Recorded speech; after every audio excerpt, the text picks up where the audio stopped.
Shotgun bilang isang home defense weapon? Yan ang pag-uusapan natin ngayon.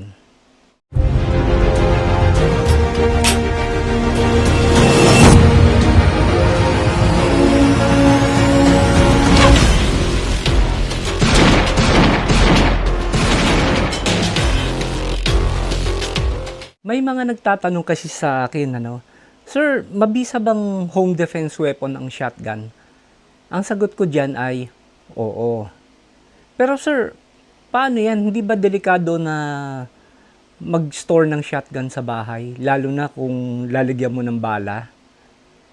Well, isa-isa nating sasagutin ito. Ang hawak ko ngayon ay isang pump-action shotgun. Kaya dito tayo magko-concentrate. Pero itong tatalakayin natin, pwede rin ito sa mga semi-auto shotguns.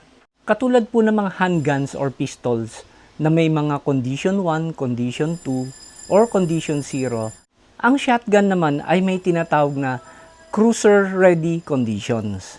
Cruiser-ready condition, dapat nakaload ang inyong magazine tube.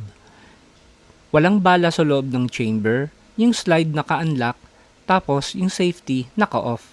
Ang cruiser-ready condition kasi ay ito ang mode of carry ng mga pulis sa Amerika kung paano nila dalihin yung mga shotguns nila sa kanilang mga squad cars. Pag-usapan naman natin yung mga posibilidad na maaaring itanong po ninyo sa akin. Unang tanong siguro ay, Sir, di ba delikado na meron kang bala sa magazine tube? Ang sagot ay hindi, kasi hindi ka naman naka-chamber load. So, pangalawang tanong naman, Sir, bakit hindi ka naka-chamber load? Baka mahuli ka do sa time na pag pumasok yung mga bad guys, di ba? Ang sagot doon kasi, karamihan sa mga shotgun, wala siyang drop safety. At baka pag nakatago yung shotgun ninyo, lalo sa atin, yung mga shotguns nakatago lang sa cabinet, baka pag bumagsak ito, maka-accidental firing po tayo.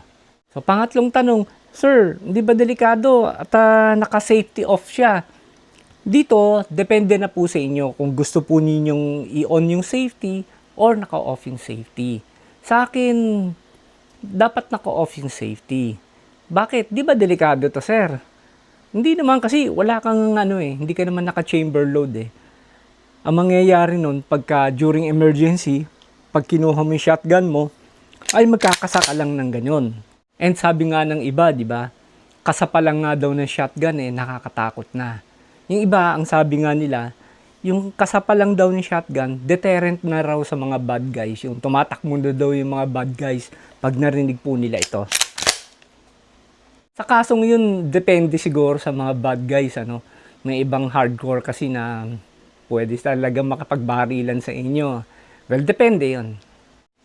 Ang payo ko lang nga sa inyo, kapag yung shotgun po ninyo ay may bala sa magazine tube, i-store po ninyo or itago po ninyo ng maigi ang shotgun po ninyo. Yung tago na hindi madaling ma-access ng mga bata or yung mga individual na walang kinalaman sa baril, na mas madali ninyong ma-access during emergency. So, yung iba, nilalagay nila sa mga gun cabinet or sa mga gun vaults. Sa mga semi-auto shotguns, pwede naman ninyong i-cruiser ready condition din yun. Load lang ninyo yung mga bala ninyo sa magazine tube. Tapos, meron namang kasahan yun ang mga semi-automatic shotguns. Sana mga kapistolero, meron kayong natutunan dito sa maikling video ko na ito. Sa mga hindi pa po nakakapag-subscribe sa aking YouTube channel or hindi pa nakakapag-follow sa aking Facebook page, please po mag-follow po tayo or mag-subscribe po tayo para makagawa pa po ako ng mga contents na gaya po nito. Siya nga pala, pasensya na kayo kung yung iba kasi nagre-request ng mga i-review kong baril.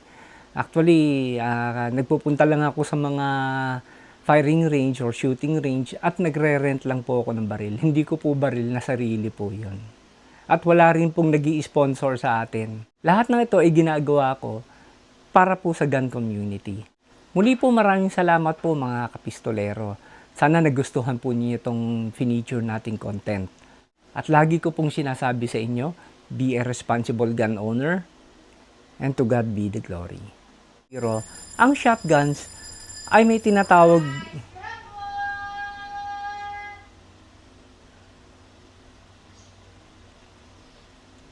ang shotgun